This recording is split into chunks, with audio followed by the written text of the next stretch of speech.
हौसलों की यही पहचान होती है, मुश्किलें अपने आप दूर हो जाती है। जब ठान लेता है मानव मन में कुछ, तो ठोकरें भी फूलों का गुलिस्ता हो जाती है। आज हम एक ऐसी ही शख्सियत से बात करने वाले हैं जिन्होंने अपने जीवन में बहुत सारी कठिनाइयाँ देखी, बहुत सारे संघर्ष देखे। उन विषम परिस्थितियों में भी इन्होंने अपनी मंजिल को किस प्रकार अपने आयाम तक पहुँचे, ये आज हम जानने वाले हैं। तो आज के हमारे इस कार्यक्रम में हमारे साथ एक महान शख्सियत जो दृष्टिबाधित है, जिन्होंने दो अलग अलग प्रकार के जीवन देखे हैं और दोनों जीवन के अंदर क्या क्या बातें इन्होंने देखी, आज हम जानने वाले हैं इन्हीं की जुबानी। तो आज हमारे साथ अरविंद जी जोशी जो है वो हमें बताएंगे। तो सर, मैं आपसे ये पूछना चाहता हूँ कि आपने अपने जीवन में दो अलग अलग जीवन को देखा है जी। अपने जीवन में आपने एक वह जीवन देखा है जहाँ पर आपने इस रंग बिरंगी दुनिया को देखा है जी। और दूसरा आपने वह जीवन देखा है जिसमें आपने उन रंग बिरंगी दुनिया को अपनी दिल की दुनिया से देखा है। तो आप इन दोनों में क्या महसूस करते हैं, वो हम जानना चाहते हैं। देखिए संदीप जी, सबसे बड़ी बात है कि दोनों जैसे ही मतलब मैं 11th क्लास में पढ़ा था और जब मेरी आई साइट गई, वो मेरी ज़िंदगी का टर्निंग पॉइंट था। पहले मैं स्टडी में भी इतना इंटेलिजेंट नहीं था। जैसे ही मेरी आई साइट गई उसके बाद में मेरे पढ़ाई में रुझान बढ़ा और धीरे धीरे मैंने पढ़ते पढ़ते ये मुकाम आज जो हासिल किया वो किया। और दोनों जीवन में आप जो परिवर्तन की और जो बात करते हैं, परिवर्तन तो निसंदेह है, क्योंकि अपन इस चीज़ को नकार नहीं सकते हैं कि आँखें ज़िंदगी का सबसे बड़ा पार्ट है। उसके बिना जीवन जीना अपने आप में एक बड़ी विषम परिस्थिति तो होती ही है।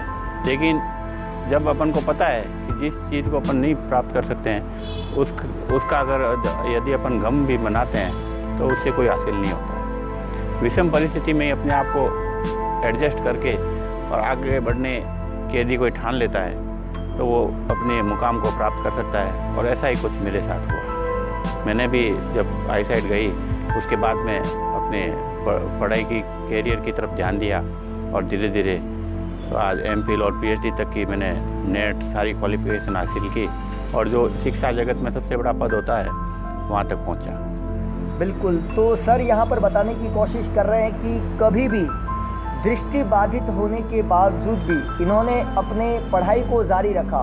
मन में वो जुनून था, दिल के अंदर वह जुनून थी, तड़प थी कि वो कहीं ना कहीं आगे बढ़े, अपनी मंजिल तक पहुँचे। आंखें चली गई उसके बाद भी कहीं भी इन्होंने डगमगाए नहीं पैर, वो लगातार आगे बढ़ते गए और आगे बढ़ते बढ़ते आज बहुत सारी तमाम डिग्रियाँ इन्होंने हासिल कर ली और एक अच्छे मुकाम तक पहुँचे।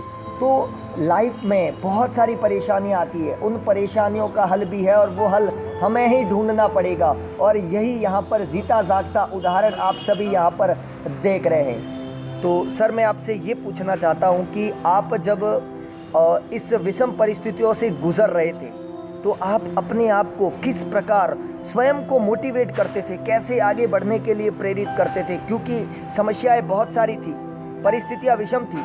तो ऐसा क्या जुनून था आपके अंदर जो लगातार आपको आपकी मंजिल तक पहुंचाने के लिए आगे बढ़ा रहा था? इसमें संदीप जी ऐसा है कि सबसे महत्वपूर्ण जो भूमिका होती है वो परिवार की होती है। परिवार की यदि भूमिका हो, आपके साथ सपोर्ट हो परिवार का, तो आप किसी भी मंजिल को आसानी से किसी भी विषम परिस्थिति में प्राप्त कर सकते हैं। मेरे पिताजी का जुनून था। मेरे पिताजी भी तहसीलदार थे। जब उनको पता चला कि इसकी आई सेट गई और मेरे को अजमेर में उस वक्त एक मात्र 12th तक विद्यालय ब्लाइंड बच्चों के लिए अजमेर में ही था, तो उन्होंने अजमेर ट्रांसफ़र करवाया और मेरे को स्कूल में भर्ती करवाया। और वो नियमित रूप से मेरे को किताबें पढ़ के सुनाते थे और पूरा सहयोग करते थे। तो ये सबसे महत्वपूर्ण बात है परिवार की भूमिका कि वो किस तरीके से। जब मेरी आई साइट गई तो कई लोगों ने मेरे पिताजी को कहा था कि आप इसकी पढ़ाई पे ऐसे ही पैसा खर्च कर रहे हो, इससे अच्छा 2-4 लाख रुपए इसके नाम से जमा करवा दो, तो उसका ब्याज आता रहेगा, तो उससे इसकी रोटी गुजारा चलता रहेगा। लेकिन मेरे पिताजी ने कहा, जब मेरे 2 और भाई है, कि जब उनको मैंने पढ़ाई के लिए किसी तरीके का रोका टोका नहीं है तो मैं इसको क्यों रोकूं? अगर जब तक ये पढ़ना चाहेगा मैं इसको पढ़ाऊँगा।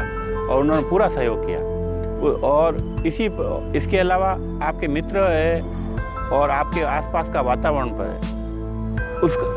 उस पर भी ये निर्भर करता है कि आपकी प्रतिभा कितनी आगे बढ़ सकती है या आप आगे कितने जा सकते हो, क्योंकि समाज का दृष्टिकोण नेगेटिव और पॉजिटिव दोनों चलता है। लेकिन मेरे पिताजी ने पॉजिटिव सोच रखी और उसी के कारण मैं आज इस मंजिल तक पहुंचा हूँ। बिल्कुल। तो सर यहाँ पर बताने की कोशिश कर रहे हैं कि हमारे आसपास समाज के अंदर ऐसे बहुत सारे लोग होते हैं जो हमें डीमोटिवेट भी करते हैं और हमें मोटिवेट भी करते हैं, मतलब सकारात्मकता की ओर भी ले जाने की बात करते हैं, और कुछ लोग हमें बार बार नकारात्मकता की ओर ले जाते हैं, और उन्हीं नकारात्मकता की ओर इन्होंने ध्यान नहीं दिया। ऐसे लोग होंगे आपके आसपास भी जो आपको हमेशा डीमोटिवेट कर रहे हैं कि तुम अपना पढ़ाई वेस्ट कर रहे हो, तुम पैसा बर्बाद कर रहे हो, तुम्हारे बस की बात नहीं, तुम नौकरी नहीं कर सकते। इस प्रकार की बातें करके हमें अनर्गल बातों के अंदर फंसा देते हैं, और कहीं न कहीं हमारा जो अंदर का जो कॉन्फिडेंस होता है, वो जज्बा होता है, वो जुनून होता है, उसको कहीं ना कहीं हम कम कर देते हैं। तो यहाँ पर इन्होंने कहा परिवार की भूमिका बहुत ही महत्वपूर्ण थी। परिवार के लोगों ने सहयोग किया, पिता का सहयोग इनके साथ हमेशा रहा, पिता की जो छत्र छाया थी उनके बलबूते पर इन्होंने आगे बढ़ते गए, मित्रों का सहयोग मिलता गया और कारवा बढ़ता गया, और आज इन्होंने वह मुकाम हासिल कर लिया। तो सर आपके जीवन से संबंधित ऐसी कोई घटना जो वास्तव में लोगों के लिए प्रेरणादायक हो, ऐसी कोई बात जो आप हमें बताना चाहेंगे कि आपने अपने जीवन में वो संघर्ष किया, वो संघर्ष शायद कोई और नहीं कर सकता?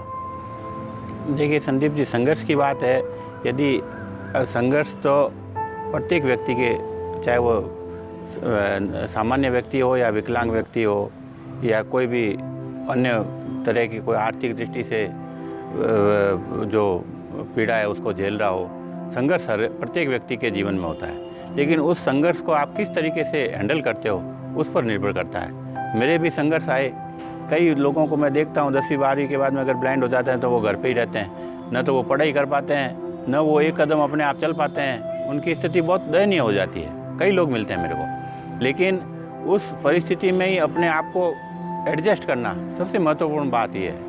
कोई आर्थिक दृष्टि से कमज़ोर है न, वो सोचता है, बहाना बनाता है कि भाई मेरे पास तो पढ़ने के लिए पैसा नहीं है, फलाना है, ढिकना है। आप अगर स्ट्रगल करोगे तो आपको अपने आप ईश्वर सबको मौका देता है आगे बढ़ने का।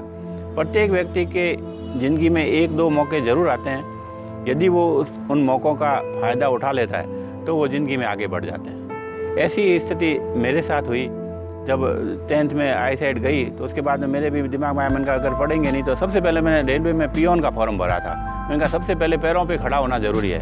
आज माता पिता है, कल को वो नहीं रहेंगे तो मेरी कौन मदद करेगा। उसके बाद में मैंने 3rd ग्रेड में ज्वाइन करी। 3rd ग्रेड में भी मैंने 2 जगह फॉर्म भरे, बाड़मेर में मेरा नंबर नहीं आया, यहाँ आ गया, ठीक है ना। और फिर धीरे धीरे स्ट्रगल करते करते करते करते यहाँ तक पहुँचा।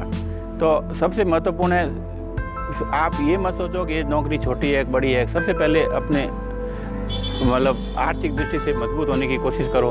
और जो डिसेबल है उनको तो मैं विशेष रूप से कहना चाहूँगा कि जो भी नौकरी लगे, सबसे पहले अपना टारगेट एक ही रखो, मेरे को अपने पैरों पे खड़ा होना है किसी भी स्थिति में। और यदि इस टारगेट को लेकर के चलोगे तो आप आसानी से उसको हासिल भी कर लोगे। कोई बड़ी बात नहीं है, बस आपको ईश्वर पे विश्वास रखना है और अपनी मेहनत निरंतर जारी रखनी है। बिल्कुल, जैसा कि सर बता रहे कि जीवन एक संघर्ष है, लगातार हमें संघर्ष करते रहना चाहिए जब तक हमारा मुकाम नहीं मिल जाए। नौकरी छोटी हो या बड़ी हो ये वजूद नहीं रखता, परंतु हमारा संघर्ष, हमारा जुनून और उस कार्य के प्रति जो लगन हमारे मन में, वो हमेशा जिंदा रहनी चाहिए। तो सर आप युवाओं को क्या प्रेरणा देना चाहेंगे कि वो अपने जीवन में कैसे कामयाब इंसान बने? जिस प्रकार आप स्वयं, आपका जो सफ़र, आपने कहा था मैंने पहले पियोन का फॉर्म भरा, फिर आपने कहा मैं 3rd ग्रेड बना, और प्रोफेसर तक का जो सफ़र आपका रहा, तो ऐसे जो युवा जो भटक रहे हैं उनके लिए आप क्या संदेश देना चाहेंगे? मैंने आपको बताया संदीप जी, सबसे पहले अपना टारगेट निश्चित होना चाहिए कि आप क्या करना चाहते हो। आप, कई लोग ऐसे होते हैं हर एक वैकेंसी में फॉर्म भरते हैं लेकिन उनका चयन कहीं नहीं हो पाता है। आप टारगेट बना के चलो, मेरे को मास्टर बनना है या प्रोफेसर बनना है या पटवारी बनना है, उस टारगेट को लेके चलो, वहाँ पर पहुँचे, उसके बाद में आप आगे का सोचो। आप शुरू से 1-2 लड़के ऐसे मेरे ध्यान में सीधे RAS की तैयारी कर रहे हैं, लेकिन अभी 30-35 साल के हो गए, उनका कहीं चयन नहीं हुआ, क्योंकि आप नीचे से चलोगे तो ठेठ ऊपर तक पहुँचोगे।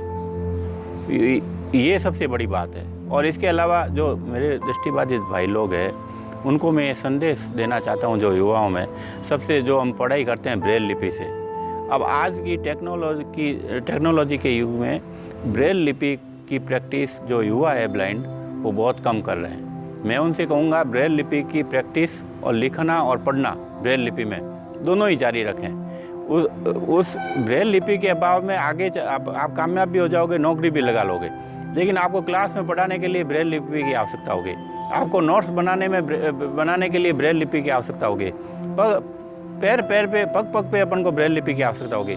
इसलिए जो दृष्टिबाधित जो युवा है उनसे मैं ये आह्वान करता हूँ कि ब्रेल लिपि का सबसे अधिक प्रयोग करें, और ताकि उनके जो स्पेलिंग मिस्टेक भी नहीं रहेगी, वो लिखने पढ़ने में भी आसानी रहेगी, खुद ही लिख पाएंगे। हमारे टाइम में तो क्या था संदीप जी, ये जो आज के टाइम में जो इतनी टेक्नोलॉजी है इनके पास, हम कोई सरकार की तरफ से कोई सुविधा नहीं थी, ब्रेल लिपि में पुस्तकें कोई अवेलेबल नहीं थी, हम खुद लिखा करते थे और उसी को पढ़ा करते थे, ये स्थिति थी।